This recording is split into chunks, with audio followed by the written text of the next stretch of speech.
ကလေးကတပြေးပြေးအသက်ငယ်လာပြီးတော့အမေးပိုက်ထဲတောင်ပြန်ဝင်သွားတယ်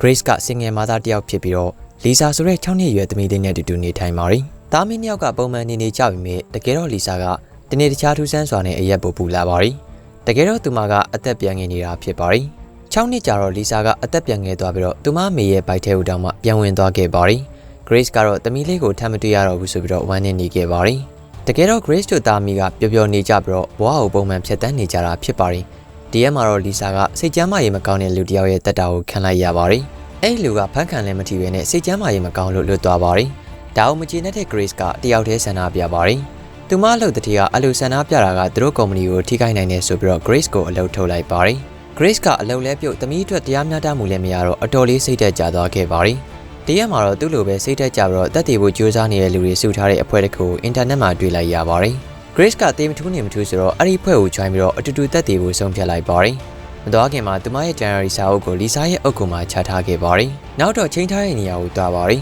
။အဖွဲ့တွေကတယောက်ဖြစ်တဲ့ဟိုမင်းကိုအရင်ဆုံးတွေ့လိုက်ပါတယ်။ဟိုမင်းကသူမကိုကြည့်ပြီးတော့မျက်နှာတစ်မျိုးဖြစ်နေပါတယ်။ခဏနေလို့လူလေးယောက်ပြီးတော့ဆေးတောက်ပြီးတော့အတူတူတက်တည်ကြမယ့်နေရာကိုသွားပါတယ်။အဲ့ခါနီဆေးတောက်ကြတော့ဆိုနာဆိုတဲ့တယောက်ကဆေးမြူမချတတ်ဘူးလို့ပြောလာပါတယ်။ Grace ကဆေးကိုကြိတ်လိုက်ဖို့ပြောပါတယ်။ညသကောင်ကြတော့အကုန်လုံးထအံကြပါတော့တယ်။ခဏနေတော့ဆေးရုံရောက်သွားကြပြီးတော့တေးဆုံးသွားကြပါတော့တယ်။ Grace ကရုတ်တရက်သူမအိယာပေါ်မှာနိုးလာခဲ့ပါတယ်။သူမကိုသူမတေးပြီးသားထင်နေတာပါ။ဒါမဲ့အခုတော့အဖြစ်အပျက်တွေကိုအိမ်မက်မက်နေရလို့ပဲတွေးလိုက်ပါတယ်။ဒီနေ့ကဩဂုတ်လ15ရက်ဖြစ်နေပြီးတော့သူမတက်တည်ဖို့ချိန်ထားတာက16ရက်နေမှာပါ။မိုးလင်းတော့သူမချိန်ထားတဲ့နေရာကိုသွားပါတယ်။အဲ့မှာဟိုမင်းကိုတွေ့ပါတယ်။ညဘက်ဆေးတောက်တော့ Grace ကဘာမှတောင်မပြောရသေးဘဲနဲ့ဆိုနာကိုဆေးကြိတ်ပြီးလို့ဆိုနာလည်းအံ့ဩသွားပါတယ်။နောက်တော့သူမအိယာမှာပဲပြန်နှုတ်ထားလာခဲ့ပါတယ်။အခုဆိုရင်တော့သူမရောက်နေရကဩဂုတ်လ14ရက်နေ့ဖြစ်ပါတယ်။သူမလည်းတကုတ်ကုထူးဆန်းနေပြီဆိုပြီးတော့အတိနက်ဆီယာမတယောက်စီသွားခဲ့ပါတယ်။နက်ဆီယာမက Grace ကအချိန်နောက်ပြန်သွားနေရလို့ပြောပြပါတယ်။ဒါကိုသိရတဲ့ Grace ကအယမ်းပျော်သွားခဲ့ပါတယ်။ဘာလို့ဆိုရင်သူမကအချိန်နောက်ပြန်ဆိုပြီးတော့သမီးကိုကယ်တင်နိုင်တော့မှာပါ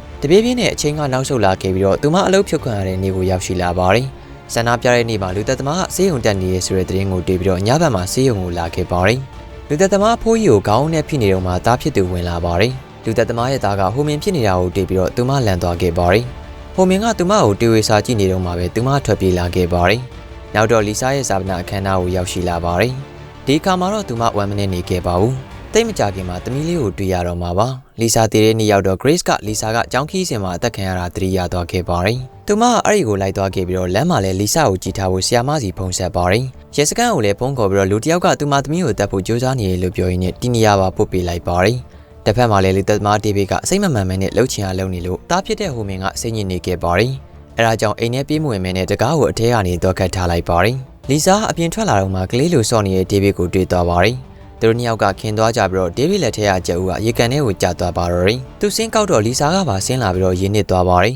။အဖိုးကြီးကဒါကိုမြင်တော့လီဆာကိုချက်ချင်းဆယ်ပြီးတော့ခြိလိုက်ပါတယ်။အဲ့ဒီချိန်မှာရဲရီရော Grace ပါရောက်ရှိလာပါတယ်။ Grace ကအဖိုးကြီးကိုဒေါသထွက်နေတော့မှလီဆာအဖိုးကြီးကသူ့ကိုကဲခဲ့တာလို့ပြောပြပါတယ်။လီဆာကလည်းသူမကဒီလူကြီးကိုတခြားလုံးအထင်လွဲလာခဲ့တယ်ဆိုတာသိသွားခဲ့ပါတယ်။ခဏနေတော့ဟိုမင်းကသူ့ဖေကိုလာခေါ်ပါတယ်။ Grace ကစကားပြောဖို့ကြိုးစားပြီးမြဲတားဖာတွေကထွက်သွားကြပါပြီ။နောက်နေ့မှာတော့ Grace နိုးလာပြီးတော့ဘေးနားမှာသမီးကိုမြင်တော့သူမငိုလိုက်မိပါတယ်။လီဆာကသူမအမေကိုဒဏ်ရာကြီးထုတ်ပေးပါတယ်။လီဆာအုပ်ကလီဆာအုပ်ကူမှာ Grace သွားထားခဲ့တဲ့ဒဏ်ရာကြီးစာအုပ်ဖြစ်ပါတယ်။စာအုပ်ကအတိတ်ကိုပြန်ရောက်လာတာကိုသူမသိလိုက်ရပါတယ်။အလိုနဲ့လီဆာကအချိန်နောက်ပြန်ဆုတ်တိုင်းမှာတဖြည်းဖြည်းငယ်လာပြီးတော့သူမမွေးတဲ့ရက်ကိုရောက်ရှိလာခဲ့ပါတယ်။ Grace ကသမီးကိုမတွေ့ရတော့ဘူးဆိုတာသိတော့ဝမ်းနည်းနေခဲ့ပါတယ်။နောက်ဆုံးတော့ Grace ကကိုဝင်နဲ့နိုးလာခဲ့ပြီးတော့ကိုလကြာမှာပဲပုံမှန်တိုင်းပြန်ဖြစ်သွားပါတော့တယ်။တရက်ကြတော့ဒန်ယာရီစာအုပ်ထဲကနေစာရွက်တရွက်ထွက်ကြလာပါတယ်။စာရွက်ထဲမှာသူ့ဖေကိုတေချာမကြည့်မိလို့လီဆာတေးရတာဆိုပြီးတော့ဟိုမင်းရေးထားတဲ့စာဖြစ်နေပါတယ်။ဟိုမင်းကတတ်မသေးခင်မှာလီဆာအုပ်ကိုလာခဲ့ပြီးတော့ဒန်ယာရီထဲမှာစာအုပ်ထည့်ထားခဲ့တာပါ။အဲဒါကြောင့်လူစုနေတဲ့အချိန် Grace ကိုတွေ့ပြီးတော့စိတ်မကောင်းဖြစ်နေခဲ့တာဖြစ်ပါတယ်။